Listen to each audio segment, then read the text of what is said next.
ازيكم يا احسن ناس في الدنيا. الفيديو النهاردة ملوش اي علاقة خالص بالمكياج. قررت بس كده اغير شوية لحد لما الواحد مزاجه يكون رايق. هو تقريبا تغيير الفصول مأثر شوية على النفسية او مأثر على المزاج. المهم يعني مليش كانش ليا مزاج ومليش مزاج الفترة دي اني اطلع اعمل لوكات ولا اعمل اي حاجة في اي حاجة. قلت لحبيبي صغنن يلا بينا يا روحي نطلع على السوق. انا بقالي كتير يمكن سنين ما روحتش اتسوقت. يلا حبيبي نطلع نشتري اي حاجة عشان نغير مزاجنا نفرتك اخر قرشين معانا مش مشكلة وان شاء الله ما حد حوش. المهم اننا نروق دماغنا ونروق مزاجنا. وحبيبي البقلوز الصغنن سارح معايا في اي حاجة. احنا مزاجنا مش رايق نروح نضيع اخر قرشين. السوبر ماركت الفلوس اللي معايا كلها ضايعة عليه وبشتري اي حاجة في اي حاجة اي هبل على اي هبل. فالمرة دي قلت السوق اعمل نفسي نصحى. احنا هنا كده كنا في الشارع. رحت السوق ضيعت كل اللي معايا وقد كان يعني كل الفرتكة راحت. مش هعملها تاني. مش هعملها تاني خلاص لان اللي بيروح السوق ده بيبقى حد متعود وواخد بقى ان هو يتكلم مع البياعين ويفاصل وحاجات كده. فبحس ان هما مش هقول بيستعبطوني بيستطيبوني بيشوفوني كده حد من الكلام بيعرفوا تقريبا ما تفهموش بيبقى ازاي. بس بحس ان هما عارفين اللي قدامهم ده مش خبرة.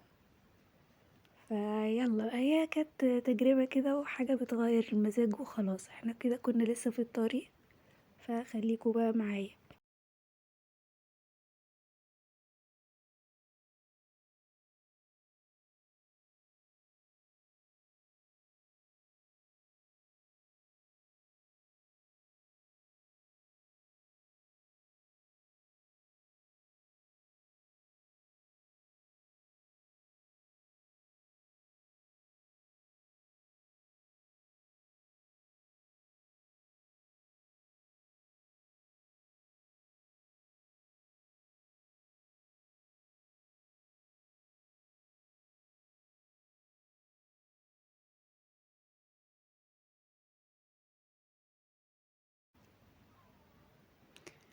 هنا بقى وصلنا السوق اللي عندنا اسمه الحلقة.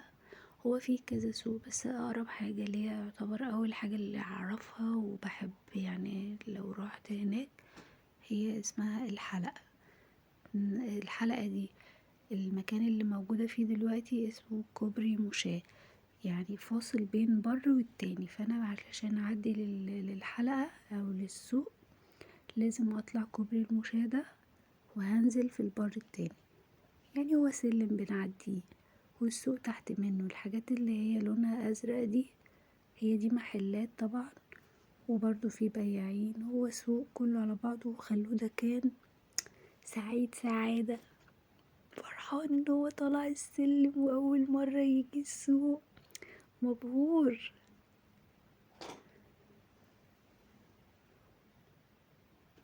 راجل صغنن وهو السوق كل حاجة بقى موجودة.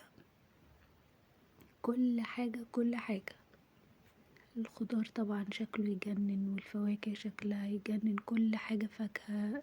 حتى فاكهة الصيف هتلاقيها موجودة. شايفين الخضار عامل ازاي شكله جميل. اشتريت برضو خضار وجبت الحاجات اللي هي شكلها مفرح. بص هو السوق ده احب اتفرج يعني ابص بس كده حتى لو مش هشتري اتفرج. تقريبا العين بتتمتع يعني كل حاجة موجودة. بس انا ما جبتش اسماك انا كنت بتفرج بس ما جبتش اسماك. دخلت على سوق الفراخ والبط والحاجات دي لان كان نفسي والبطوط الصغنن كان نفسي اجيب بطاية. والبطاية جرت حاجة تانية. جرت ايه؟ تعالوا بقى نشوف.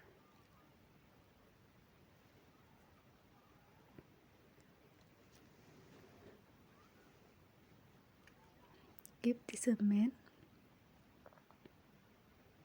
انا كان نفسي فيه جدا من زمان، بحبه جدا جدا. الست قالت لي بتصوري قبل ما تصورنيش، قلت لها لا عيب عليكي، انا هصوره هو بس. ذبحته نضفته ورحت جبت بطايه. احنا هنا خلصنا، انا طبعا ما عرفتش اصور جوه في السوق علشان اخد بالي من خالد، وكنت شايله في ايدي. فاشتريت طبعا البطه والسمان والخضار، وجبت حاجات وراك فراخ. وكده احنا مروحين، واحنا مروحين بقى بجيب بقية الحاجات تانية هنشوفها دلوقتي في الفيديو.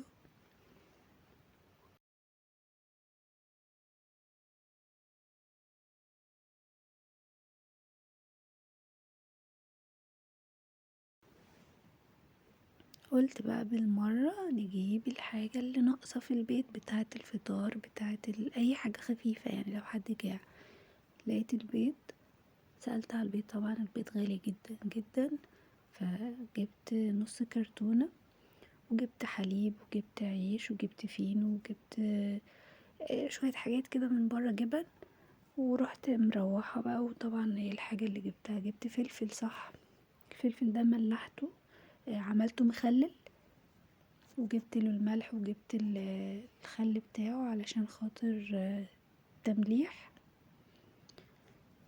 البطاية هي والسمان والوراك والحاجات دي كلها. فانا كنت راجعة طبعا، قلت انتي اللي عملتي في نفسك كده، مش عايزة تطلعي تفكي، فكيتي اتسحلت والله العظيم. لا، الحاجات دي كانت عايزة تتغسل وتتظبط وتتنضف هيه. والفلفل ده كان عايز يتخلل، مسكته خللته اول حاجة، غسلته وخللته، وتقريبا احنا بناكل منه دلوقتي لانه بعد 3 ايام بتلاقيه استوى اهو. حطيته في ميه بملح وقطعت منه، بيتقطع يعني بيتفتح، وبتحطيه في البرطمان ده وبس كده، وبيتغطى كويس 3 ايام بالظبط وبيتاكل. البطاية غسلتها كويس قوي قوي، وبعد كده رحت جايه رشه عليها فلفل اسمر بالملح، ودعكت جسمها كله كله كله كويس، وعصرت عليها ليمونه وحطيتها في التلاجة زي ما هي كده، لاني كنت هعملها تاني يوم.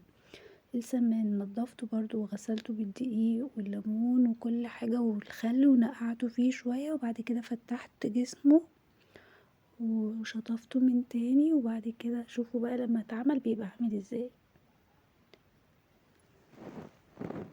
قبل طبعا ما بعمله بالشكل ده، بروح جايه متبلاه، تبلته بفلفل اسمر وملح وعصرة ليمون ونقطتين خل فقط لا غير. سبته حوالي نص ساعة، وبعد كده جيت حطيت معلقة زبدة على معلقة سمنة على نقطتين زيت. الزيت علشان يخلي لونه احمر ويبقى متقرمش ويبقى حلو لازم. وفي الطاسة، ورحت جاية حاطة بالشكل ده. عايزة اقولكوا طعمه والله العظيم فوق الخيال، سحر، وحياة ربنا بجد طعمه جنان، لا فيه زفارة ولا فيه اي حاجة. احلى من الحمام بالنسبة لي يعني، انا باكل حمام على طول، ده حاجة تانية، انا اعتمده من هنا ورايح. مسكر مسكر بشكل تاني.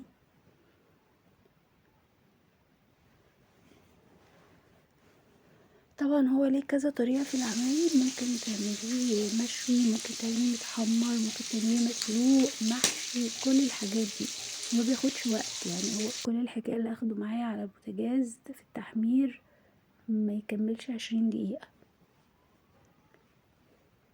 وبعد ما حمرته رحت جايه حاطه الزيت اللي كان باقي منه، قطعت فيه بصل وفلفل وطماطميتين وقلبته تاني في الزيت ده. وبعد كده رجعت تاني حطيت نقطتين ميه، ورحت حاطه السمان على الوش وبس كده.